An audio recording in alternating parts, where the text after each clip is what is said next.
राधे पंडित जी। राधे राधे। पंडित जी, जब हमारी राशि में दो विरोधी ग्रह आ जाते हैं जी, तो सभी राशियों पे क्या प्रभाव पड़ता है इसका? देखिए, जैसे देवगुरु बृहस्पति हैं, वो देवताओं के गुरु हैं। वर्तमान में वो अच्छी स्थिति में हैं, उच्च स्थिति में हैं। और शुक्र उसके साथ आ गया। शुक्र जो हैं वो दैत्यों के गुरु हैं। हालांकि शुक्र भी मीन राशि में उच्च का होता है, तो बृहस्पति के साथ आने पे शुक्र को लाभ होगा। ऐसा नहीं है शुक्र को लाभ नहीं होगा, क्योंकि जैसे मान लो मैं आपके घर में जाऊं तो मेरी अच्छी स्थिति बन जाए और आप मेरे साथ ही आ जाओ तो मेरी और अच्छी स्थिति बन जाएगी।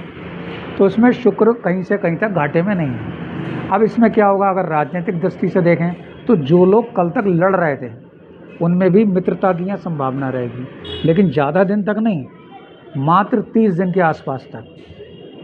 जैसे मैं यहाँ से निकला तो उसके बाद भी थोड़ा सा मेरा असर रहेगा। जितने दिन तक शुक्र और गुरु साथ साथ रहेंगे उसके बाद भी 2-4 दिन तक वहाँ प्रभाव रहेगा, और इसमें शुक्र को ज़्यादा लाभ रहेगा। बृहस्पति को आना घाटा नहीं होगा। कहीं कहीं झगड़े की संभावना भी बनेगी, लेकिन उसमें नुकसान कुछ नहीं होगा। तो आइए, अब जो 12 राशि हैं हमारे, उस पर गोचर ग्रह पे क्या प्रभाव पड़ेगा बहुत ही सूक्ष्म तरीके से जानने का प्रयास करते हैं। आइए देखें।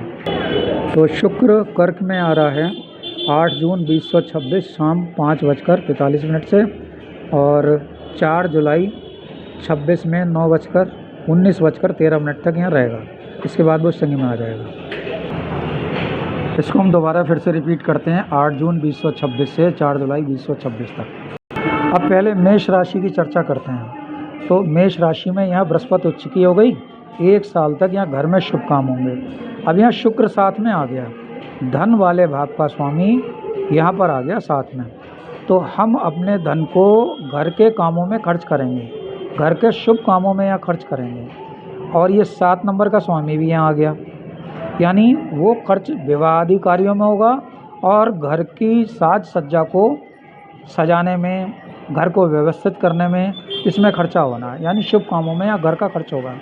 अब अगर राजनीतिक दृष्टि से देखें तो अगर किसी की मेष राशि है तो यहाँ उसका जो पब्लिक सेक्टर में अच्छा प्रभाव पड़ेगा। अब यहाँ वृषभ राशि की बात करते हैं। तो वृषभ राशि में इसमें राशि का स्वामी तृतीय वाले खाने में आया, छोटे भाई के खाने में आया यहाँ।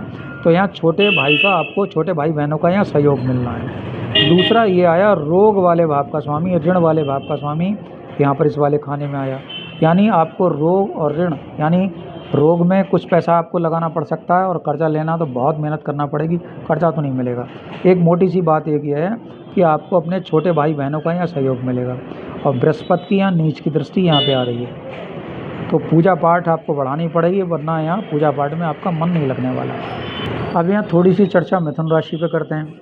तो मिथुन राशि में यहाँ खाने पीने वाला खाना है भैया, ये भोजन भी है यहाँ पे, और कुटुंब खानदान भी है, वाणी भी है। तो इस आदमी के यहाँ वाणी में मधुरता आ जाएगी, और धन वाली स्थिति तो यहाँ अच्छी हो ही रही है पहले की तुलना में, पहले 2 वर्षों की तुलना में। ये 12वें वाले भाव का स्वामी यहाँ आ गया, तो यहाँ खाने पीने में आपका खर्चा बढ़ जाएगा। और इस वाले भाव का स्वामी भी यहाँ आ गया, ये मित्र वाला खाना है, तो यहाँ मित्र के सहयोग से आपको कुछ धन लाभ हो सकता है। बात करते हैं कर्क राशि की। कर्क राशि में बृहस्पति उच्च की, दिमाग बहुत अच्छा काम करेगा, बहुत अच्छा सोच सकते हैं आप। अब यहाँ पर शुक्र भी आ गया, तो क्या हो गया, लाभ वाले भाव का स्वामी यहाँ आ गया, तो आप अपने बुद्धि विवेक से यहाँ पर धन लाभ प्राप्त करेंगे, यानी लाभ जो होगा वो दिमाग से होगा। और पब्लिक सेक्टर वाले भाव का स्वामी भी यहाँ आ गया, थोड़ा सा आपको यश मान प्रतिष्ठा में भी मदद मिलेगी, थोड़ा माता से भी यहाँ सहयोग मिलेगा, थोड़ा जनता का भी आपको यहाँ प्यार मिल जाएगा। अब बात कर लेते हैं सिंह राशि की। तो सिंह राशि में बृहस्पति 12वीं है, यानी खर्च वाले खाने में। तो यहाँ है तो उच्च की, लेकिन है तो खर्च वाले खाने में, तो आपका यहाँ खर्चा ज़्यादा होना है। अब शुक्र भी यहाँ साथ में आ गया, तो 10वें वाले भाव का स्वामी खर्च वाले खाने में आ गया। यहाँ कुछ दिनों के लिए, 1 महीने के लिए नौकरी में यहाँ आपको परेशानी हो सकती है।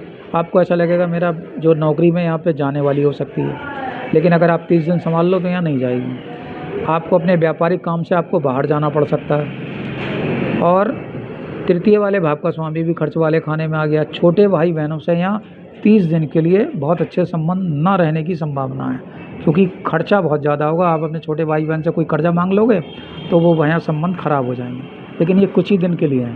30 दिन के लिए। अब बात कर लेते हैं हम कन्या राशि की। कन्या राशि में यहाँ लाभ वाला खाना है, इसमें बृहस्पति आ गई। इस वाले खाने में कोई भी ग्रह होगा वो आपको लाभ ही देकर जाएगा। इसमें भाग्य वाले भाव का स्वामी यहाँ आ गया, यानी आपने पीछे 1 साल में जो भी पूजा पाठ की हुई होगी उसका फल आपको मिलेगा। अब आपको यहाँ लाभ मिलना है। धन वाले भाव का स्वामी भी यहाँ आ गया, तो यानी पुण्य कर्मों के प्रताप से आपको यहाँ धन लाभ होगा। यहाँ पर श्रेष्ठ धन लाभ होगा, अच्छा धन लाभ यहाँ पर होने जा रहा है। बात कर लेते हैं तुला राशि की। तुला राशि में या 10वें भाव में या शुक्र और बृहस्पति दोनों इकट्ठे हो गए हैं। लगन का स्वामी यहाँ आ गया, यानी आप अपने बुद्धि विवेक से इस समय अगर कोई पेपर दोगे सरकारी काम का 1 महीने के अंदर, तो उसमें सफलता के चांस यहाँ बढ़ते हुए दिख रहे हैं। और ये मृत्यु वाले भाव का, अष्टम वाले भाव का स्वामी भी यहाँ आ गया। यात्राएं होंगी व्यापारिक दृष्टिकोण से, यात्राएं होंगी नौकरी प्राप्त करने की दृष्टिकोण से, और ये इसमें लाभ के चांस ज़्यादा रहेंगे आपके। बात कर लेते हैं वृश्चिक राशि की। वृश्चिक राशि में भाग्य वाले खाने में यहाँ शुक्र भी है, बृहस्पति भी है। बृहस्पति यहाँ होने से आप धार्मिक स्वभाव के हो जाएंगे, जो भी पूजा पाठ करोगे उसका लाभ मिलेगा। अब ये जीवन साथी वाले भाव का स्वामी भी यहाँ आ गया। अगर आपकी कोई पत्नी आपके नाम से आपके लिए कुछ पूजा पाठ करती है तो भी आपको लाभ मिलेगा। और 12वें वाले भाव का स्वामी जहाँ जाता है ये कहा जाता है कि उसको लाभ नहीं करता, तो यहाँ धार्मिक यात्राएं भी आपकी हो सकती हैं। यात्राएं वाले भाव का स्वामी यहाँ आ गया। कुछ धर्म कर्म के लिए खर्चे हो सकते हैं। आप जैसे इस समय अधिक मास चल रहा है, आप भंडारा लगा दो, आप शरबत बंटवा दो, इस तरह के कुछ धार्मिक कार्यक्रमों में भी आपके खर्चे बढ़ सकते हैं। बात कर लेते हैं अब धनु राशि की।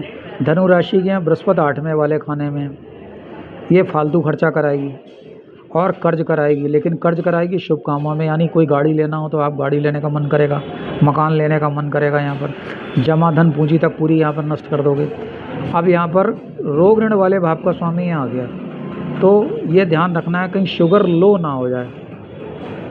शुगर को लेकर यहाँ पर पैसा खर्च हो सकता है, कुछ धार्मिक यात्राएं करने में भी पैसा खर्च हो सकता है।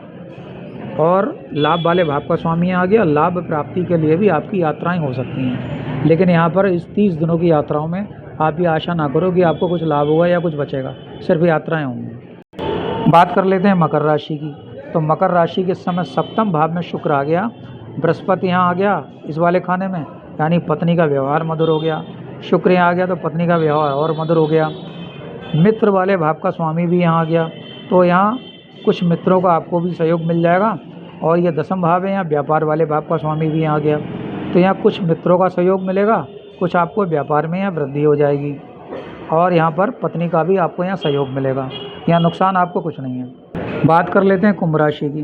कुंभ राशि में राहु पहले से ही है, जो दिमाग है वो भय पहले से ही जो है वो अपसेट है, जैसे कह सकते हो, मन प्रसन्न नहीं है, यहाँ शरीर में पहले से ही कष्ट है। यहाँ पर छठी बृहस्पति आ गई, ये छठा वाला खाना है, तो यहाँ पर रोग में पैसे लगेंगे। साथ में शुक्र भी यहाँ आ गया, तो जो महिलाएं टीनएजर्स हैं, यानी जो 16 से लेकर 25 साल की, इनको प्रमेह रोग हो सकता है, सफ़ेद पानी की शिकायत हो सकती है। अगर पुरुष है तो यहाँ पर उनकी दांत की शिकायत हो सकती है, वीर्य का खर्चा ज़्यादा हो सकता है। कुल मिलाकर पुरुषों को तो यहाँ आनंद की प्राप्ति होगी, और जो महिलाएं कम एज की हैं उनको यहाँ प्रमेह रोग की शिकायत हो सकती है, और रोग में पैसा लगेगा 27-28 दिन तक। बात कर लेते हैं मीन राशि की। तो मीन राशि में यहाँ 5वें भाव में बृहस्पति भी है और शुक्र भी इकट्ठा है।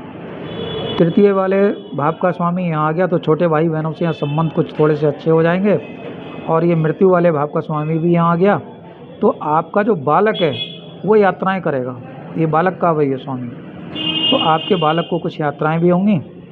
और इस साल अगर इस 30 दिन में आप कोई प्रेगनेंसी करते हैं, जो शादीशुदा लोग हैं, तो उनको यहाँ पर कोई एक संतान की भी यहाँ पर उसकी शुरुआत हो सकती है, मतलब गर्भ यहाँ रुक सकता है। तो बहुत छोटी सी सूक्ष्म हमने चर्चा करी कि शुक्र और बृहस्पति जब एक साथ आएंगे, ये 8 जून 2026 से 4 जुलाई 2026 तक, तो कैसा माहौल रहेगा। तो आप मुझसे अपनी कुंडली पर भी चर्चा कर सकते हैं मेरा पारिश्रमिक देते हुए। मेरा फ़ोन नंबर है 9837235505, 82-183-73-975। जो लोग उत्तर प्रदेश बरेली में रहते हैं वो डायरेक्ट भी मिल सकते हैं मुझसे। बरेली के आसपास के लोग हैं वो भी सीधे मिल सकते हैं। आमने सामने बैठकर अधिक और अच्छी बात होती है। हरिओम।